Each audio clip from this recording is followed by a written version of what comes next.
Cindy.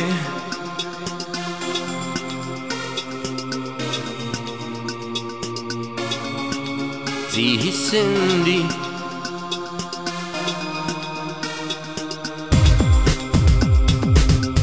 Wenn der Berg aus Angst versinkt im Meer, sie sucht den Frieden in schönen Träumen.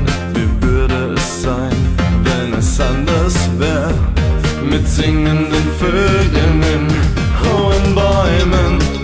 Sie hieß Cindy und war erst 12.